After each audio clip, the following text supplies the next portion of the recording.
In a forest scorched bare in Montana, rescuers discovered strange white hoofprints etched into the cold ash, as if someone or something had come back. But when Lila, a rescue worker haunted by the fire that once stole her child, followed the trail, she didn't expect to find death. She found a heartbeat, a little boy still alive, kept warm by a ghost horse no one has ever recorded. No one dares to explain. This wasn't just a rescue. It was a reckoning.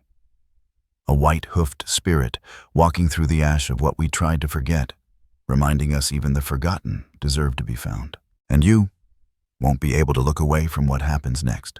Hit that subscribe button now and join us for powerful cinematic true stories, haunting, healing, and unforgettable every week. Montana Bitterroot Forest, late summer 2021. Wind howls low through a wasteland of scorched trees. Blackened trunks rise like skeletal fingers into a smoke-choked sky. The world has turned gray. Ash falls in slow motion, drifting across a devastated valley where even time seems to have stopped. From above, the camera glides like a ghost through the remains of what once was forest, a sea of charred ruin, stretching to the horizon. Helicopter rotors thrum distantly, then grow louder as we tilt to reveal a red search and rescue chopper, cutting across the air like a blade. Inside, silence. Faces lit by the flickering red of onboard instruments. Leela Hart, 29, sits in the far corner, strapped in, motionless. Her eyes are fixed on the window, but she's not seeing the forest. Her reflection in the glass barely blinks. She wears the orange and navy uniform of Montana Wildfire Emergency Response, the collar zipped all the way to her jaw. Around her, the crew preps gear checks, radios, tightens ropes. But Lila doesn't speak, doesn't move. A faint beep, beep, beep sounds in her headset. Pilot OS. Last GPS signal pinged from a site near Bitterroot Ridge. Private land. Abandoned ranch, far as records say. Leela turns slightly. Her voice is quiet hard. Leela, any name. Pilot OS. Ryder Ranch. Shut down in 09. Kid reported missing 3 days ago. Benji Doyle, age 6. Family's been camping nearby. Thought he wandered off. Fire blew through hours later. A long pause. Leela. Who's the last to see him? Pilot OS. His sister, 12. Swears she saw him chasing something white into the trees. That gets Lila's attention. Barely perceptible, but her gaze sharpens like a nerve touched in her spine. Cut to the helicopter, lowering into smoke and ruin. As the wheels hit ash-covered ground, the team disembarks. Boots crunch on blackened earth. The smell of burned resin, scorched sap. The stale copper taste of extinguished life fills the air. Exterior Ryder Ranch. Moments later, the house is a hollow shell. The roof's collapsed inward. Wooden beams lean like the bones of a giant creature long dead. No birds, no animals. Only silence punctuated by the occasional hiss of hot rock cooling beneath soot. Team leader Dave. 40s raises a hand and points toward a signal reader. It's blinking faintly. Dave. This is where it came from. Then nothing. Leela steps past him. Her boots sink slightly into soft ash. She stands still for a moment, then crouches. Her hand brushes the ground. Her fingertips find something odd, not just the texture of cooled cinders, but a line. Smooth, linear, deliberate. She brushes more ash away. A curved pale arc appears, like chalk or bone. She follows it with her eyes. More arcs. She wipes faster, then stops. A trail. Thin, deliberate, unnaturally pale arcing prints, hoof-shaped like a ghost, had galloped through the fire. But no breeze. No recent movement. The fire here is cold. Behind her, Dave's voice crackles over radio, pulling her attention. Dave OS. Nothing on thermal. If the boy's out there, he's not warm anymore. Leela doesn't answer. Her gaze returns to the ground.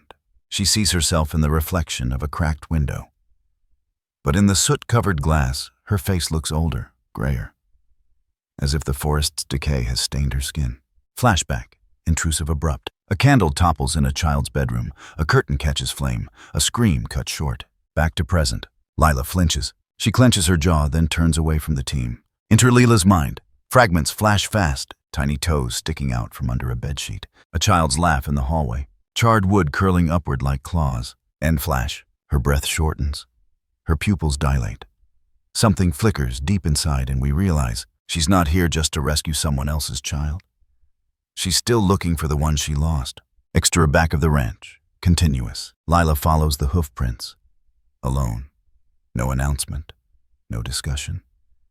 Her boots leave heavy marks beside the pale trail like shadow walking beside light. The landscape grows stranger the further she walks, charcoal black with occasional glints of quartz glistening like tears in the dust. Then suddenly movement. A distant crack, not thunder, not tree fall, like bone snapping. Lila drops to a knee, listens. Nothing. She stands. She scans the tree line, but it's not trees anymore. The outlines of burnt pine look like antlers stretching toward a stormless sky. Suddenly, a gust of wind stirs the ash. The trail glows faintly just for a moment. A shimmer of the impossible. Lila walks faster now, drawn forward like something is tugging her ribs from inside. She passes what's left of an old wooden fence. Beyond that, a rusted water trough half buried in soot. Crows pick at something metallic. They scatter when she nears. The trough is empty, but beside it, a white strand. Hair, not human, curved, coarse. She picks it up. Between her gloved fingers, a single strand of white horsehair, untouched by smoke. As if time didn't reach it. She breathes out, then freezes. Footsteps behind her. She spins. Nothing. But the air shifts. The silence deepens. There is a presence not visible, not audible, but real. And Lila knows it. She knows it like a mother knows her child's cry from a crowd. In this moment, a cold certainty creeps into her spine. Something is out there. Watching, guarding, waiting. Into her temporary command tent. Minutes later, Dave's voice grows impatient. Dave, into radio. Lila, come in. Lila, what's your 20s? No answer. Another rescuer looks over. Rescuer 2. She's not on comms. Dave. She went rogue again. Rescuer 2. She's the one who finds survivors, remember. Dave exhales. He's not angry. He's worried.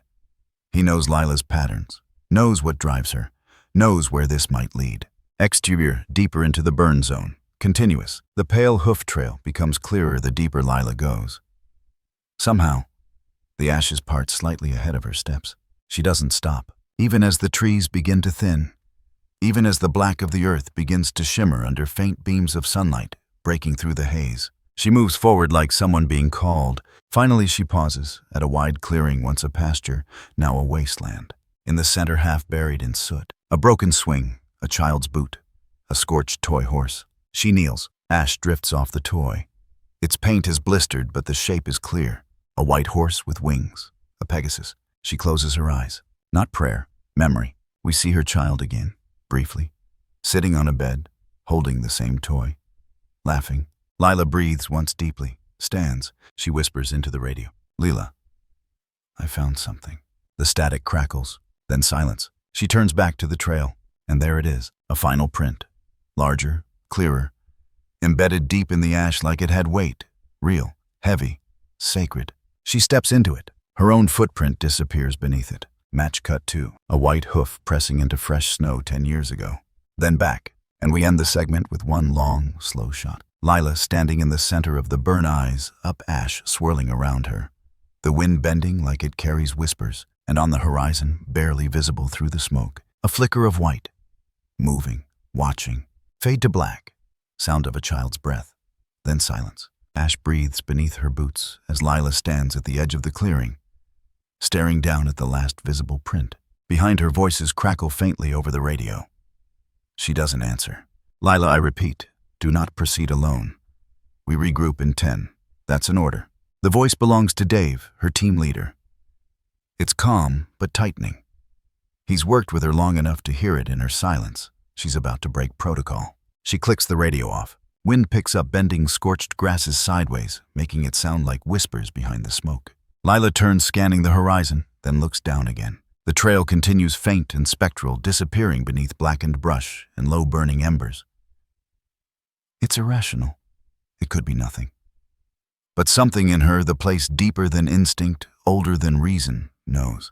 She adjusts her pack, tightens her gloves, and steps past the line. Behind her, the radio hisses, then silence. Next to a burn zone ridge, continuous. The land rises in slow swells, coated in layers of char.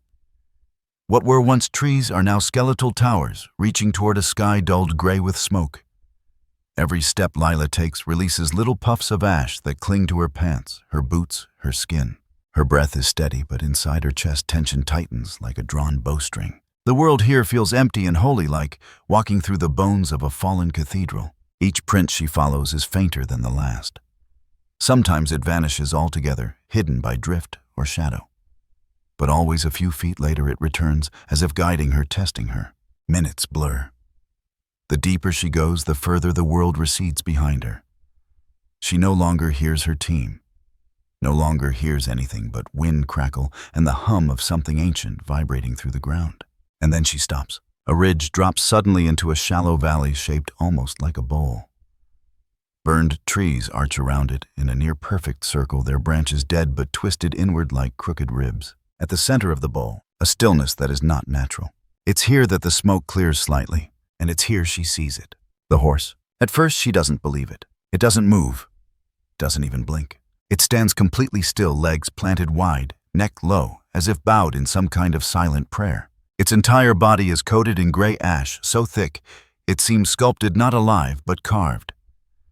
Only the faintest shift of its tail reveals it is real. Layla exhales without realizing she's been holding her breath. The horse is huge, larger than any natural breed she's seen. Its coat is a blanket of ash, mottled and flaking in places. But beneath the soot, she glimpses it, pure white, not pale, not gray, white like snow untouched by wind, white like silence. Its eyes are nearly hidden beneath dust, but as she steps closer, one turns toward her. They're not frightened, not wild, not tame, just ancient. As if the horse has lived through fires older than man and remembers them all. Layla slows. Her boots crack the ash with each step, and the sound feels too loud, like sacrilege. She stops just a few feet away.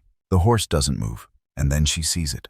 Behind the horse, partially hidden beneath its enormous body, is a hole, a small one, barely larger than a grave. Not man-dug, not natural. Something fell here. She looks back up at the horse, still unmoving, still blocking the way, and in this moment Layla feels it.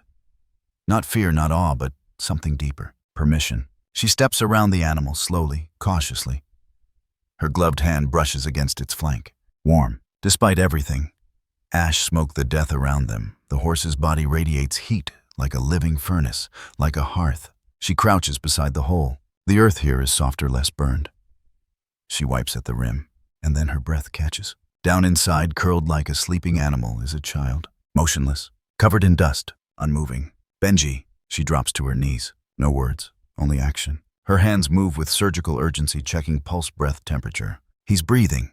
Faint, shallow, but breathing. She exhales, a sob twisting in her throat before she swallows it down. She lifts the boy gently.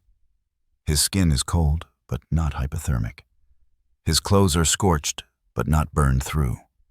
A scrape across his forehead. Dirt in his mouth. But he's alive. Alive. Layla wraps him in her coat, cradling him like she once did her own.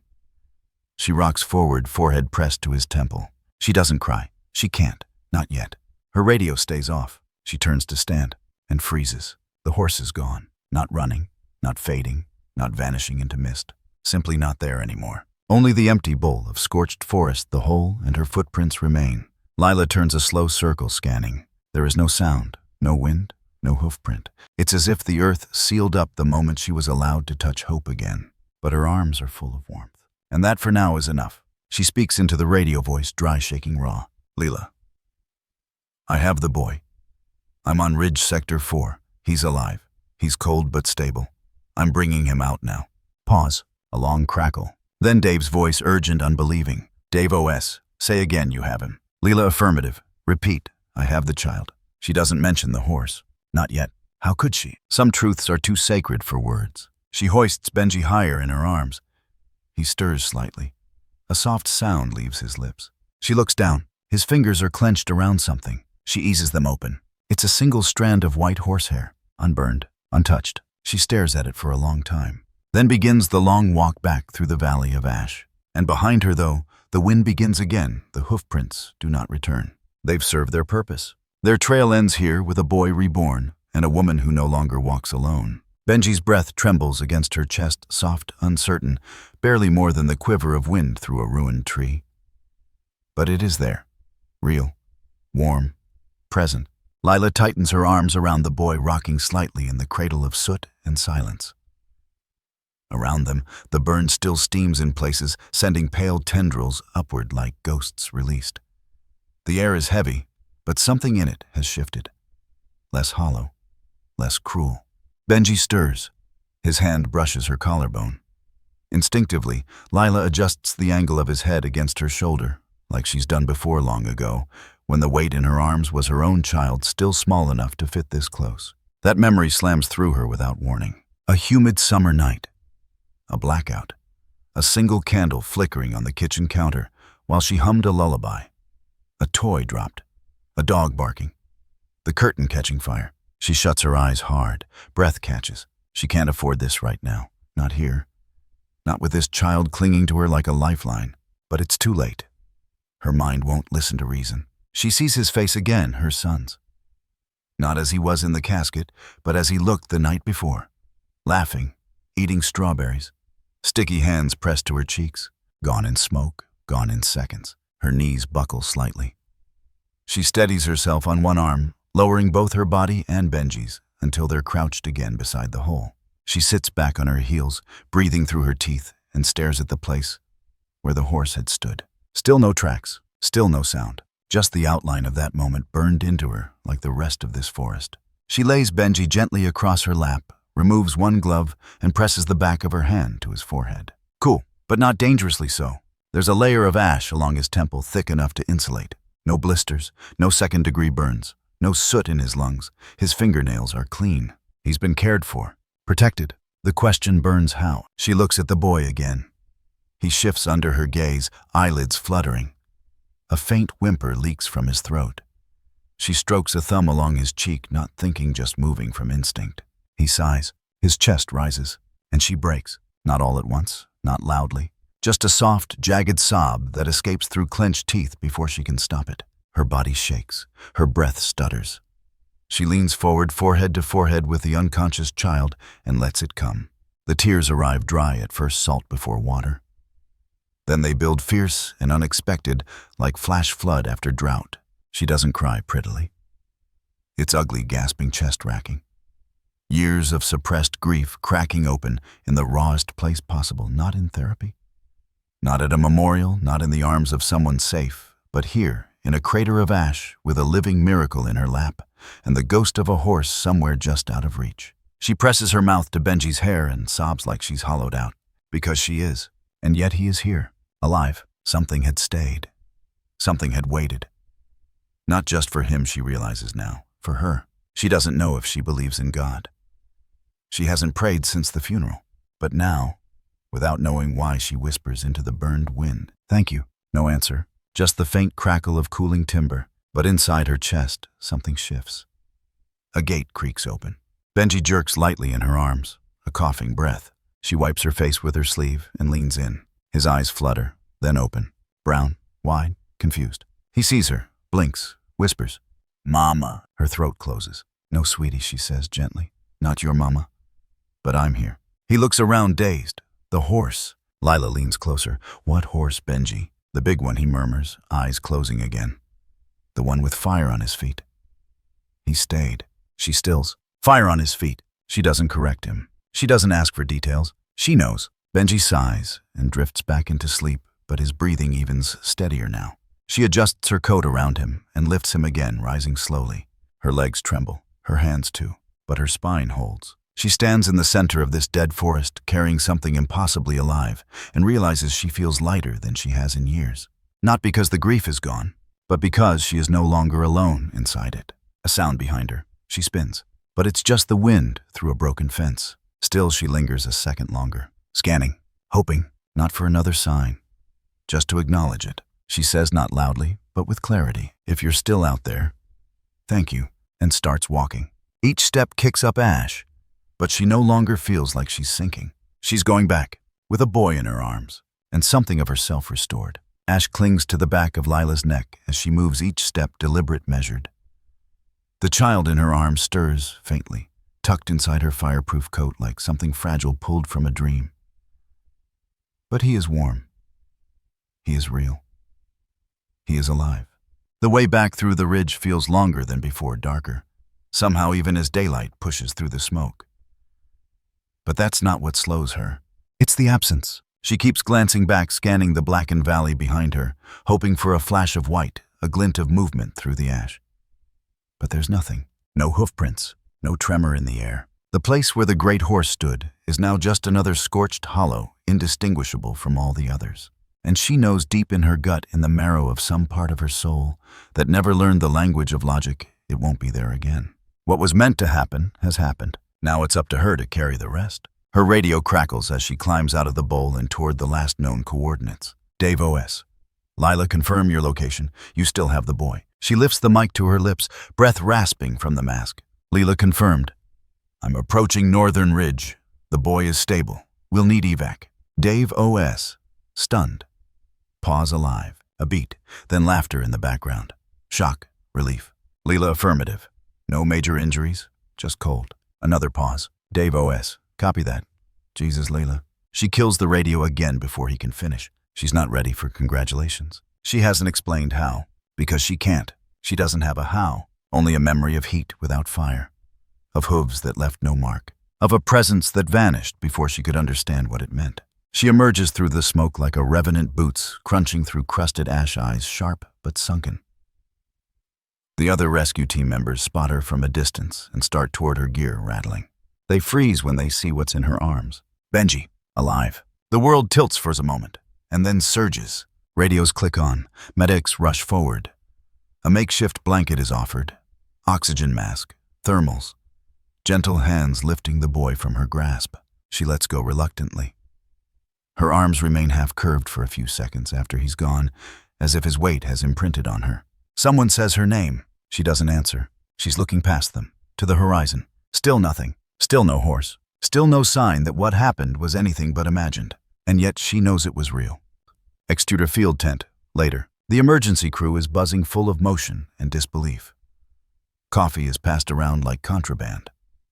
The boy is being examined inside the tent vitals, surprisingly strong for someone who went missing for 3 days in wildfire terrain. Outside, Lila leans against the side of a rusted generator, arms folded, eyes on the smoke curling up from the trees. Her face is streaked with grime and sweat, but she doesn't notice. She's somewhere else.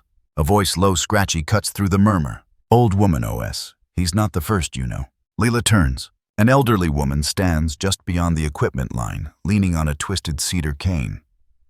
Her boots are worn, her coat patchworked. Her long gray hair is braided with tiny beads and burnt feathers. Her name, though Lila doesn't yet know it, is Mavis Red Elk. Lila blinks. Who are you? The woman steps closer, gaze steady. Mavis. I live out by the Black Ridge, near the lake that dried up after the '97 fires. You won't see me on your maps. Lila studies her. There's something in the woman's eyes, clear and hard, like riverstone. Lila, this is a restricted zone. Mavis ignores that. Mavis, did he tell you the boy about the horse? Lila says nothing. Mavis nods like she already knew. Mavis, white as bone, covered in ash, eyes like smoke but warm. She taps the ash with her cane. Mavis can't. 10 years ago, fire swept through these woods just like now. Same wind, same smell, same screams in the distance. Lila watches her closely. Mavis, there was a girl that time, 8 years old, lost for 2 nights, found asleep beneath a burned-out sycamore wrapped in smoke and still breathing. She takes a slow breath, eyes unfocused. Mavis can't. She kept saying the same thing. The horse was there. The fire couldn't touch me. The silence between them thickens. Mavis looks Lila over, not unkindly, but like a doctor inspecting an old wound. Mavis softly. You've lost a child, haven't you? Lila's jaw tightens. She doesn't reply. She doesn't have to. Mavis steps closer, lowering her voice. Mavis. They come for people like you, the ones who carry the hollow inside. Lila blinks. Mavis counted. Not every fire takes. Some only burn the shell. Some make room for return. The words hit somewhere deep in Lila's gut, where grief and disbelief still churn like oil in water. She shakes her head softly, more to herself than to Mavis. Lila, you sound like you believe it. Mavis.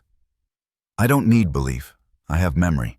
Mavis pulls something from her coat. A black and white photograph, yellowed, curled at the edges. It shows a child about 9 standing beside a white horse so coated in ash it looks almost ghost-like. The photo is grainy, faded, but the shape is unmistakable. Mavis hands it over. Lila's fingers hover, then take it.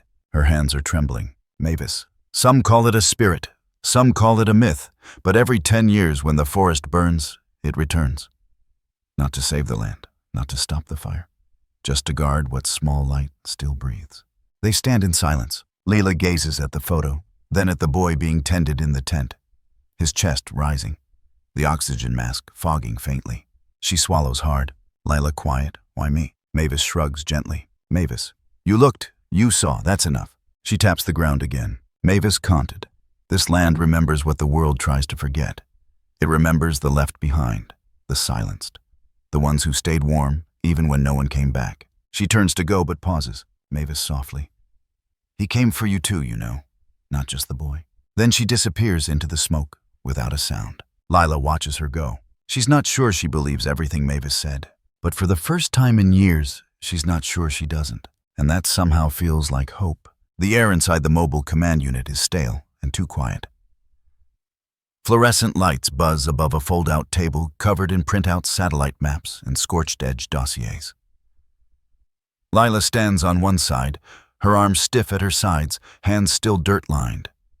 She hasn't showered. She hasn't slept. Across from her, Deputy Chief Halvers leans forward in a camp chair, a sheen of sweat across his temple. He isn't shouting, but the weight in his voice is heavier than volume. Halvers, you walked off comms. You went alone. You ignored procedure, Lila. Leela says nothing. Her jaw is locked. He points to the clipboard in front of him. Halvers can't.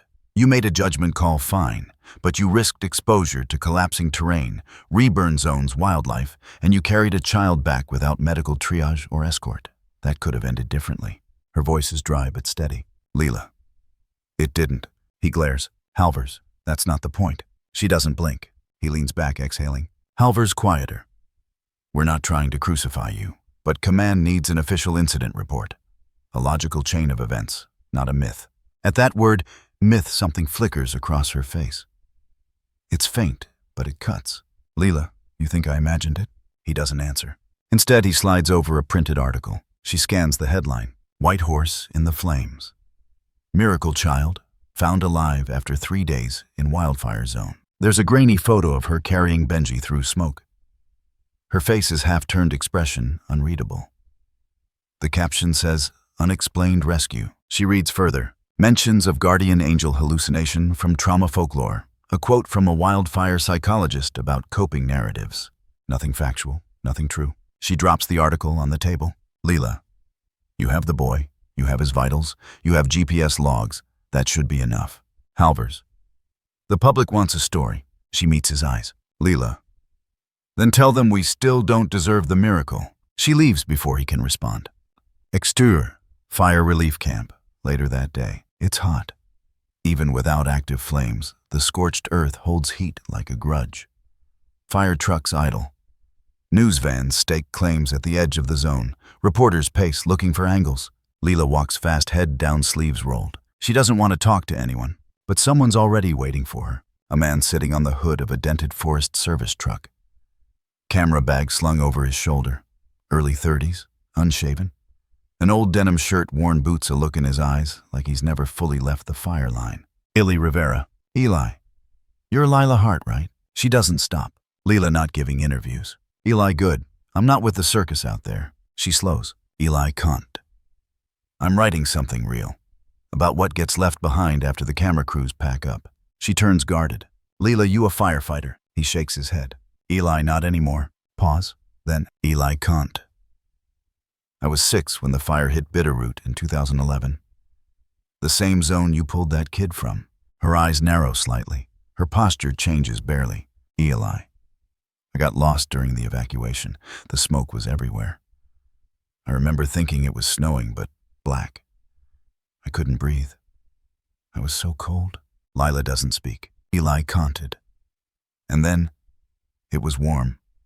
Something big was standing over me. I don't remember its face, just the heat, and the way it stood between me and the burning trees. Her throat tightens. Leela, you're saying. Eli, I'm saying I know you didn't imagine it. They stand in silence.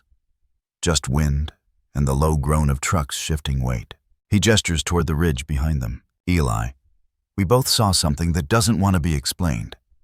Doesn't need to be. He looks away for a moment. Eli can't.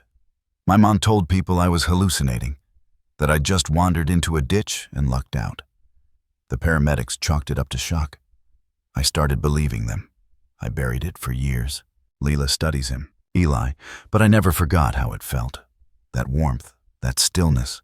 He turns back to her, Eli softly. We spend so much time trying to put out fires, but nobody rescues the people who walk away from them, still burning inside. That line lands like a stone in her gut, because it's true, because it's her. He shrugs. Eli can't. You don't owe me a story or a quote. I just wanted you to know you're not crazy. She breathes in slowly. For a long time, neither of them speaks. Then, Leela. He disappeared. Eli tilts his head. Leela canted the horse. After I found the boy. Gone. No tracks, no sound. Like he never existed. Eli nods slowly. Eli, they never stay.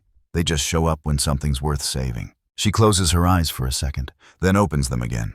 Leela, why? He doesn't answer for a beat. Then, Eli, maybe because no one else will. He reaches into his bag, pulls out a small recorder. Eli.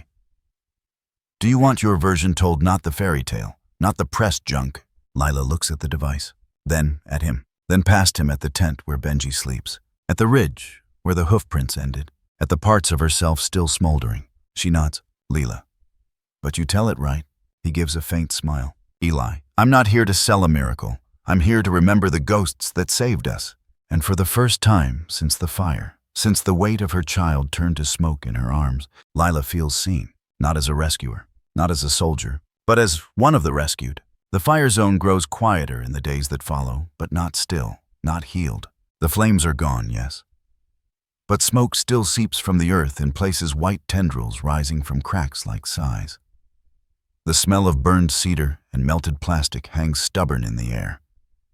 And the people, rescuers, evacuees, officials drift like ghosts, caught between the logistics of survival and the silence that always follows a miracle no one wants to admit happened. Lila sits alone on the tailgate of a water tanker. Her hands stained black at the edges, her thoughts darker still. She hasn't spoken to Halvers since the debrief. She's been avoiding the press, the questions, the stares that say, you're the one who found the boy. You're the one who saw something. But even here in the grayest hours of late afternoon, with ash glittering faintly on her shoulders, she knows she hasn't been left alone. A figure approaches from the far side of the camp's steady gate cane, tapping softly against rock. Mavis Red Elk. Her coat hangs loose, the beaded braids in her hair swaying with each step. Leela doesn't look up until the woman is standing beside her. Leela. You came back. Mavis nods. Mavis. The boy's safe, but that wasn't the end of it. Leela gestures at the destruction around them. Leela. This place doesn't end. It just resets. Mavis doesn't answer. Instead, she takes a slow seat beside Lila. They sit in silence for a moment. Two women, two generations, two griefs, sitting side by side on the bones of something forgotten. Then Mavis speaks. Mavis, you want to know where the horse came from? Leela doesn't respond. Mavis continues anyway. Mavis canted. They used to run wild here, dozens of them. Paints, mustangs. They weren't tamed. They weren't owned. Just known. She taps the ash with her cane. Mavis. People from my village, we'd leave water at the edges of the forest. Let them pass through the cornfields, steal hay in winter. No one tried to break them. They were spirit walkers. Carriers of things we didn't have words for. Her voice grows tighter. Mavis canted. But that land, this land, it got sold. Leased, labeled, then paved. They built hiking cabins, eco-lodges. They called it wilderness access. She spits that last phrase like poison. Leela watches her silent. Mavis, when the fire came, we asked them, please let us in. Let us go find the herd. Let us drive them out. But the rangers said no. Said it was too dangerous. Said animals weren't priority. Her hands tremble now. Not with age, with memory. Mavis can't, so we watched from the hilltop as the flames rolled through and we heard them screaming. A long pause. Even the wind hushes. Lila finally speaks. Leela, I'm sorry. Mavis, they didn't die clean. And they didn't die quiet. But we never found bones. Never found corpses. It's like the fire swallowed them whole. Another silence. Then Mavis leans in. Mavis canted. Some of us believe they didn't stay dead. That their pain had weight, shape, voice. That what you saw wasn't a horse, but a memory-given body. A vengeance turned gentle. Lila exhales slow. Leela, why protect us? Why protect a boy after what we did to them? Mavis shrugs. Mavis, maybe not for us. Maybe for him, for you. Maybe for the children that never chose the cruelty. She taps the ground again. Mavis canted. The fire didn't kill them. The forgetting did. Lila's throat tightens. She looks out at the ridge where she found Benji. Leela. I followed a trail of hoofprints through smoke and ruin, and it led me to life. But now they're trying to erase it. All of it. Mavis's eyes harden. Mavis. Because to accept it would mean rewriting who gets saved. Leela turns to her. Leela. What do you mean, Mavis? They only talk about the miracles that fit. The ones that feel earned, convenient, marketable. But what about the horses no one came for? The people we drove out so tourists could take pictures of authentic wilderness. The children who burn in places without helicopters or headlines. She shakes her head. Mavis canted. Every rescue has a shadow, and we never talk about the ones still trapped inside. Leela looks down at her hands. They're shaking too, not from fear, from fury. Leela. We write policy about evacuation zones, but never about who we're willing to leave behind. Mavis. Because it's easier that way. Easier to draw a map than draw a conscience. They sit a moment longer. Mavis reaches into her pocket and pulls out a small bundle wrapped in faded red cloth. She opens it. Inside, a charred piece of horse mane, braided with twine and black glass. She holds it out. Mavis. This belonged to the lead mare, the oldest of the herd. She ran for 10 years without ever letting a human touch her. Leela accepts it gently. Mavis canted. Maybe what came to you wasn't her. Maybe it was all of them. Or maybe it was just a shape the earth made to remind us what we're capable of losing. Leela closes her hand around the braid. Leela. They didn't die for nothing. Mavis smiles, but it's a sad smile. Mavis. Not if you make it mean something. She stands. Mavis canted. Don't let them clean this up with pretty stories. Don't let them forget the ghosts. She walks away. Lila remains seated. In her palm, a piece of something burned but not broken. And in her chest, a question that will follow her all the way home. What do we owe to the ones we chose not to save? The wind shifted at 2:13 a.m. No one noticed at first. The air had been still for hours, thick with the smell of chemical retardant and fatigue. Rescue crews were half asleep inside tents or draped across their vehicles. Bodies slack, eyes shut, but minds still racing from a week of survival mode adrenaline. Then came the sound, soft, almost polite. A crack, not unlike a spine being flexed. Then a low hiss. Inside her cot, Lila twitched. The dream was already there. She didn't fall into it. It swallowed her whole. Dream sequence, unmarked time. She stands alone in a vast forest of charred trunks. No leaves. No underbrush. Only ash thick, powdery, clinging to her boots like the weight of unspoken guilt. The sky is colorless, dim. There is no sun yet. Everything glows faintly with a cold silver hue. And ahead of her, stretching endlessly, a line of white hoofprints. They shimmer, not with light, but with memory. As if they had been laid not moments ago, but decades.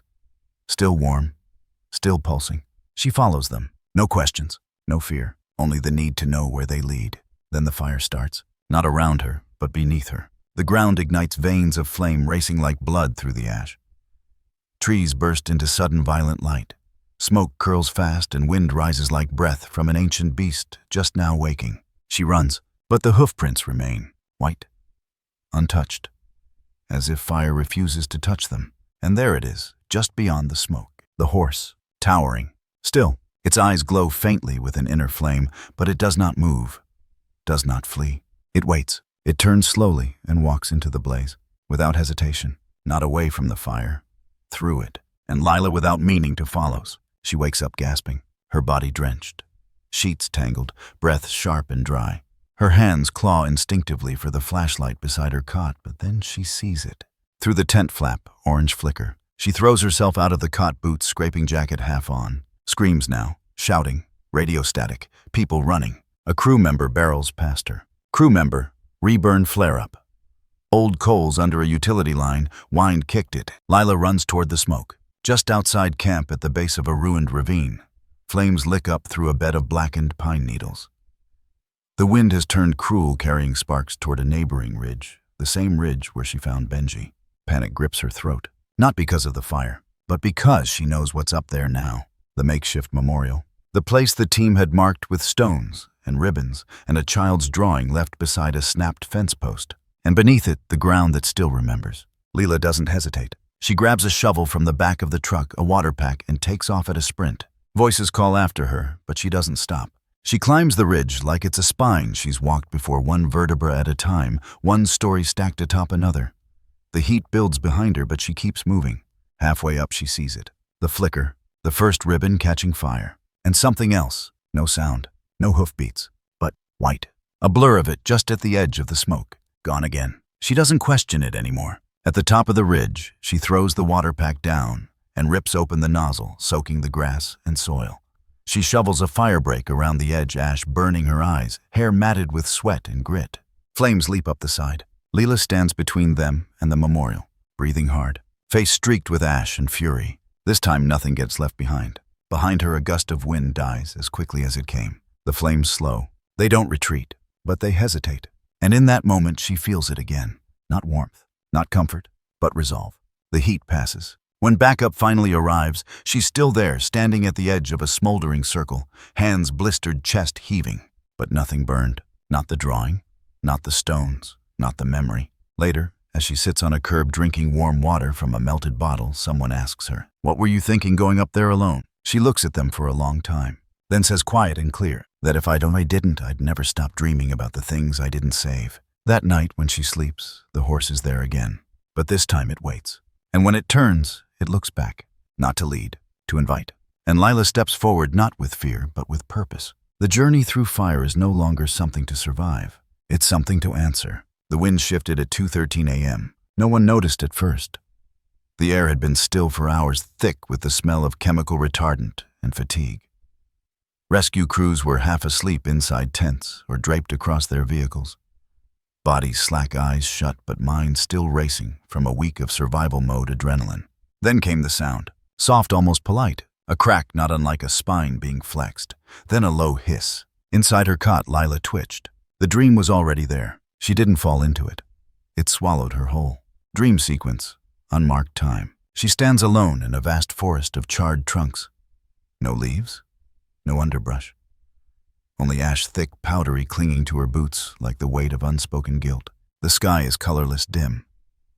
There is no sun yet. Everything glows faintly with a cold silver hue. And ahead of her, stretching endlessly, a line of white hoofprints. They shimmer. Not with light, but with memory. As if they had been laid not moments ago, but decades. Still warm, still pulsing. She follows them. No questions, no fear, only the need to know where they lead. Then the fire starts. Not around her, but beneath her. The ground ignites, veins of flame racing like blood through the ash. Trees burst into sudden violent light. Smoke curls fast and wind rises like breath from an ancient beast just now waking. She runs, but the hoofprints remain, white, untouched. As if fire refuses to touch them.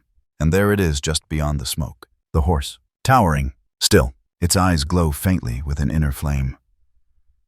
But it does not move. Does not flee.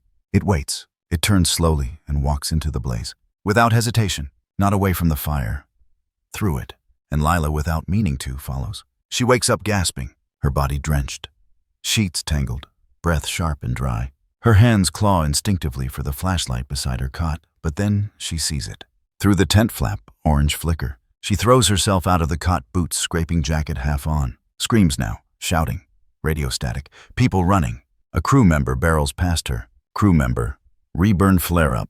Old coals under a utility line. Wind kicked it. Lila runs toward the smoke. Just outside camp at the base of a ruined ravine.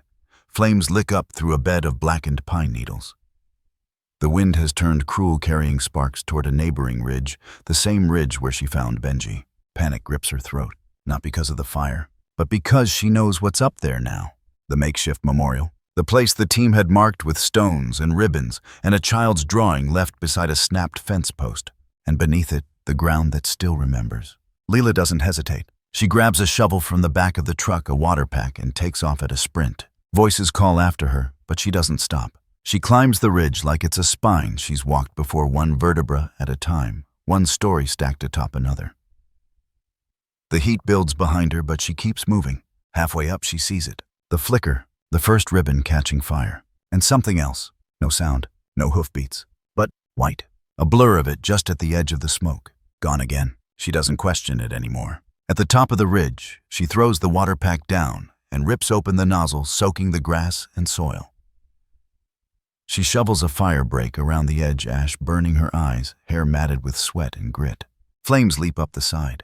Leela stands between them and the memorial, breathing hard, face streaked with ash and fury. This time nothing gets left behind. Behind her, a gust of wind dies as quickly as it came. The flames slow.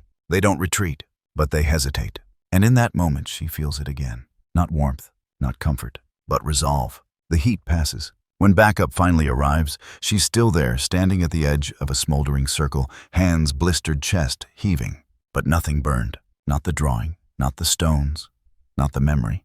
Later, as she sits on a curb drinking warm water from a melted bottle, someone asks her, "What were you thinking going up there alone?" She looks at them for a long time, then says quiet and clear that if I didn't, I'd never stop dreaming about the things I didn't save. That night when she sleeps, the horse is there again. But this time it waits, and when it turns, it looks back. Not to lead, to invite. And Leela steps forward not with fear, but with purpose. The journey through fire is no longer something to survive. It's something to answer. The sun is low when they cross the fire line. Not golden, duller than that. A bruised orange, bleeding through a sky still hazed with smoke and memory. The forest groans under its own weight, scorched and brittle. No birds, no insects. Only the sound of boots against ash and wind carving through the skeletons of trees. Lila leads. Her face is set clean but raw. Behind her, Mavis walks slowly, the ceremonial satchel slung across one shoulder, the beads in her braids ticking softly with every step. Eli brings up the rear, his camera left behind. He isn't here to record. Not this time. They pass the hollow where Benji had been found. No one speaks. This isn't a place for words anymore. Just ahead, the white trail reappears. It hadn't been visible from above, but now at this angle, in this light, it glows faintly against the charcoal ground, a line of hoof-shaped depressions too perfect to be accidental. They follow it, through a grove of pines so burned their branches resemble claws, past a stream reduced to mud and soot, until they arrive. The clearing, it's quiet, still, and wrong. In the center, bones, dozens of them, some whole, some scattered, some piled as if they collapsed into one another at the last moment. They're pale, curved, unmistakable. Horse skeletons blackened in places, but strangely untouched in others, as if the fire decided to spare their shape, but not their story. Leela stops. Eli sucks in a breath that turns into a sob halfway out. He drops to his knees, one hand against the earth, head bowed. Mavis kneels beside the remains. She begins to unpack the satchel slowly, reverently. Bundles of dried sage. Feathers blackened at the tips. Small, smooth stones painted with symbols that seem older than the ground they sit on. She places them with care, forms a circle. Outside it, Lila remains standing. She looks down at the bones, not with fear, not even sorrow, but recognition. Something in her unlocks. The knot that sat under her ribcage for years begins to loosen, not because she understands, but because she's finally willing not to deny. The wind picks up. Mavis lights the sage. Smoke curls upward, blending with the haze above, like spirit meeting spirit halfway. She begins the ritual. Not in English, not in any tongue Lila knows. Just a chant, low and rhythmic, part breath, part growl, like the forest itself is speaking through her. Layla turns. On the edge of the clearing stands what's left of an old horse shelter. Wooden beams, collapsed inward vines grown through its slats, ash piled waist deep. She moves toward it. At first she doesn't know why, but her hands act faster than her thoughts. She grabs a fallen limb from the ground, charred on one end, still solid, and walks inside. The shelter creaks. Its air is thick with history. Old tack hangs from a rusted hook. A leather bridle fused to the wall. Broken harnesses, burned rope. Symbols of captivity. Tools of taming. Leela stands in the center, looks up. The roof is gone. Open sky stares down at her, gray and vast. She breathes, then lights the branch. Flame curls quickly, not chaotic, purposeful. She lays it gently in the center atop a pile of what remains. Hay, Rags, bits of broken fencing, memory ready to burn. She steps back, watches. Flames rise not violently, but with dignity. Controlled, upright, a column of release. Outside, Mavis's chant grows louder. Eli kneels deeper. The wind howls, carrying the smoke upward in spirals. No one speaks. No one needs to. Leela stands in the glow, her face lit from below, eyes shimmering. The fire doesn't consume her.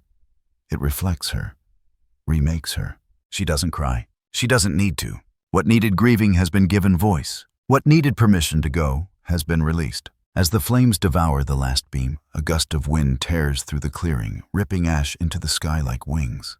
Leela lifts her eyes, and there just for a second, a shape, white, not solid, not smoke, not dream, just a form made of light and memory, and the collective breath of everything that died with purpose. It lingers, then dissolves, and the clearing falls silent again. But it is a different silence now. Not the hush of things left unsaid, the peace of things finally laid to rest. The photograph is simple, black and white, low res, cropped close. It shows a child's hand, ash-streaked and delicate, holding what looks like a single strand of coarse white hair.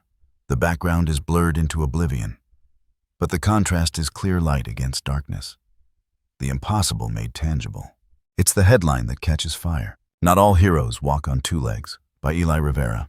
Published at 4:17 a.m. on a quiet Wednesday morning. By 7:00 a.m. it's trending. By noon it's unavoidable. Eli didn't write it like a typical article. There are no bullet points, no direct quotes. Just a story, quiet, raw, persistent in its refusal to soften the edges. A story about fire, about grief, about things that refuse to burn even when they're supposed to. About a horse that should not have existed, and a boy who should not have survived. About a woman named Lila who stopped looking for answers and started following what mattered. The piece opens. We are trained to believe in facts. Fire burns, ash settles, bones break. But there are places, wounds, really where logic has no foothold. And sometimes in those places, something waits, not to be seen, just to be remembered. He never uses the word miracle, never uses magic either. Instead, he talks about memory, about survivor silence, about how rescue isn't always about pulling bodies from wreckage, but about pulling meaning from what the fire tried to erase. He writes, I was 6 years old when a white horse stood over me while the world burned. For 20 years, I convinced myself it was a dream. But some dreams are just truths that refuse to play by your rules. And we have protocols for buildings, for forests, for power lines. But what about the feral dog that waits at the edge of a school parking lot during an evacuation? What about the barn full of horses deemed too far gone to save? What about the children who walk out of the fire whole but never warm again? And finally, not every ghost is a warning. Some are a reminder that something once loved us so fiercely it stayed behind. Lila reads the article on a cracked tablet in the quiet of the staging yard. It's early evening. She's still in uniform, her boots dusted with the day's work. A thermos of black coffee cools untouched beside her. She reads it once, then again. By the third time, she's not reading anymore, just letting the words settle into the hollow places she thought would never fill. She doesn't cry, but she feels something move beneath her ribs, like a match being struck in a long, dark room. Outside, a few volunteers gather around a laptop, murmuring. I saw something like that once, one says.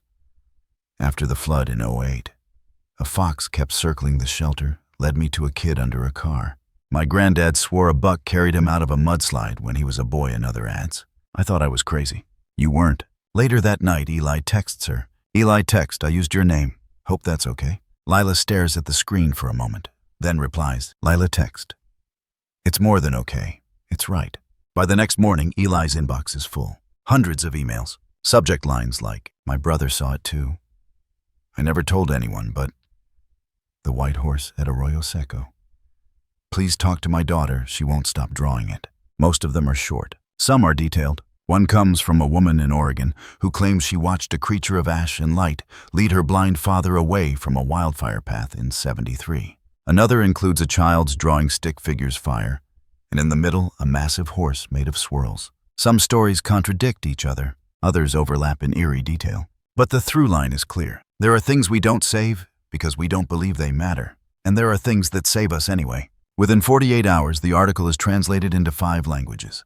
A petition circulates reform wildlife rescue protocols in disaster zones. It starts with 2,000 names, then 40,000, then 100,000. Among the signatures, animal welfare groups, indigenous rights advocates, rural veterinarians, trauma therapists, and quietly, more than a dozen former fire rescue volunteers who left the job not because of what they saw, but because of what they weren't allowed to care about.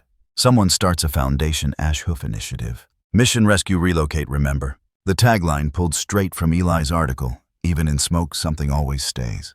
And in policy rooms far from the ridge, the first real conversations begin. About what counts as a life. About whether protocol should make room for grief. About the cost not just in dollars, but in dignity when we choose which stories to bury. The ripple is small at first, but it reaches, because fire, after all, spreads. And sometimes so does truth. The trees are smaller now, young, hopeful. Still thin-limbed and bending toward the sun like they're unsure if they deserve it. But they grow. They reach. And beneath them, the ground is no longer only ash and silence. It's turning soft again, dotted with wild grass mushrooms, small shoots that poke through like whispers from the underground. 1 year after the fire, the forest breathes, and the people come back. They come in work gloves and hiking boots, carrying beams of salvaged wood, buckets of lime wash, hand-painted tiles, wrapped in cloth. Some bring stories, others bring silence, but all of them bring presence. At the center of what used to be the burned-out stable, a structure rises, not large, not ornate, but honest. A new shelter modeled after the old one, in shape and size, but stripped of function. This isn't for housing. It's for remembering. Lila stands near the entrance, sleeves rolled, hammer in hand. Sweat beads on her brow, but she doesn't wipe it. Her eyes are set on the roof, where Eli is securing the final beam. Children gather nearby. Their voices are bright but soft, as if they know the air still holds memory. Each child carries something small. A ceramic hoofprint glazed white, with flecks of ash stirred into the mix. No two are identical. Some are chipped, others are uneven. One is shaped more like a heart than a hoof. But they're all real, and they're all placed one by one, at the base of the shelter, lined beneath the beams, like sacred stones. There's a plaque, weathered brass. The lettering is uneven, hand-stamped, probably by someone who doesn't do it for a living. It reads, Keju Hoyam Jasusam, the one who stood between us and the fire. Eli steps down from the ladder and joins Lila. He hands her a nail. She takes it, and with a single measured strike, fastens the plaque to the post. It rings out clear metallic final, but not like an ending, like the sound of a bell that calls instead of warns. That afternoon, the ceremony is quiet. Mavis is there. She doesn't say much, but she stands long at the edge of the shelter, eyes closed, hands resting lightly on the spine of the doorframe, her lips moving in rhythm with something only she hears. At dusk, they light lanterns. The fire is gentle this time. Contained, invited, a low circle of warmth. Lila watches the flames flicker against the children's faces and feels the weight of the past begin to settle. Not like a burden, but like soil over roots. Into elementary school, days later, a classroom, not large, not modern, but full of color, student art pinned unevenly on the walls. Paper lanterns strung from the ceiling desks, clustered like puzzle pieces, not yet locked. The kids are restless. They've heard the story or pieces of it, or maybe just the buzz that surrounds anything grown-ups speak of in lowered voices. They don't know exactly what to expect from the woman standing in front of the whiteboard. She doesn't look like a storyteller. She looks tired. Plain. Real. Lila. She stands behind a lectern that's been scratched by 1,000 pencil points. She takes a breath, then another, a tremor in her hand. She steadies it by gripping the edge. When she speaks, her voice is soft, like something being unshelled. Lila. I want to tell you about someone very small and something very large. She tells them about Benji, not the headlines, the heartbeat, the 3 days, the silence, the white, the heat that shouldn't have been there, the eyes that never blinked, the feeling of being watched by something that meant no harm, but demanded you mean none either. She doesn't dress it up. She doesn't flinch. She says it wasn't a dream. She says I followed something no one else could see. She says sometimes you don't need proof, just memory. A little girl in the second row raises her hand. Child. Was it magic? Lila smiles just a flicker. Lila, no. It was grief that didn't give up. Another child asks if the horse had a name. She thinks for a moment, then says, Layla softly, I think we gave it one when we remembered it. They draw pictures afterward. Horses with wings. Horses made of fire. One boy draws a horse walking through a burning library carrying a kitten on its back. Layla watches them. Something inside her, something long-locked, laughs. Later, the teacher pulls her aside. Says the kids haven't been this quiet in months. Says the boy who drew the kitten hasn't spoken aloud since their evacuation. Says I think you gave them permission. Layla doesn't ask permission for what. She knows. Exterior forest shelter, night. She returns alone. No ceremony this time. Just her, a thermos, and a blanket. The stars are clear tonight. The air stills. She sits on the bench inside the shelter, her back against the new beams, watching the moonlight bounce off the white ceramic hoofprints. She closes her eyes, and for a long while, there's nothing. Then somewhere in the trees, a sound. Not a hoof, not wind, just presence. And she smiles. Not in hope, not in grief, but in recognition. Morning breaks cold and colorless on the anniversary. Not bleak, just muted. Like the land is holding its breath, unsure of how to remember, how to honor, how to continue. The trees are still small. The birds are beginning to return. Somewhere beyond the ridge, a creek hums low beneath the soil, waiting for its moment to run free again. But here in the basin, where fire once swallowed sky, there is only silence. No crowd is gathered, no speeches, just one woman, Layla. She stands at the edge of the clearing with a thermos in one hand and the worn braid of burned mane in the other. Her boots are clean this time, her face older, her eyes steady. Behind her, the shelter they built still stands. A little more weathered now, a few tiles chipped by winter wind. But the plaque remains. The hoofprints, too. Children still visit on field trips. Teachers still tell the story. But today, she does not come to speak. She comes to listen. The ground is firm beneath her feet, no longer soft ash, no longer shifting underfoot like regret. She moves slowly toward the center of the clearing, every step deliberate. It's quiet enough to hear the trees creak, to hear her own breath, to hear memory. She stops in the same spot where Benji once lay, where the fire once hovered, where the horse once stood. She kneels, brushes her hand across the soil fingertips, finding nothing at first, just dust, dried moss, and time. Then texture. She leans closer. There beneath a fine coat of morning dew pressed shallow into the earth, a print, a single hoof, white, almost not there, almost imagined, but real enough to make her throat tighten. She doesn't touch it. She doesn't speak. She just sits beside it and watches the way the light lands across it. Soft, deliberate, like even the sun knows this space is holy. Far above her, unseen but felt, a camera begins to drift. It pulls back. Upward, the trees recede. The mountains bend away. And in the widening shot we see it, a line, faint, pale, moving through the clearing like a thread of breath, hoofprint after hoofprint, arcing slow and steady across the gray soil. Not many, not perfect, but enough. Enough to know something has returned. Not for glory, not for credit, just to say I was here, I remember, and I remember you. As the camera climbs higher, the hoofprints shrink, becoming almost invisible, like cracks in canvas. But we've seen them now. We know they're there. And then, Eli's voice, not loud, not dramatic, just present, rooted, worn down to its most honest form. Some spirits don't need thanks. They don't ask to be named, or understood, or even believed. They only ask not to be forgotten, because long after the smoke fades, long after the world moves on, there are still steps being taken, quiet, relentless, toward the ones left behind. And those steps matter, even in ash, especially in ash, because every print is a promise that someone came back, and someone always will. Fade to black, just the sound of wind. Then distant, a single hoof step, then nothing, but it echoes, long after the screen goes dark.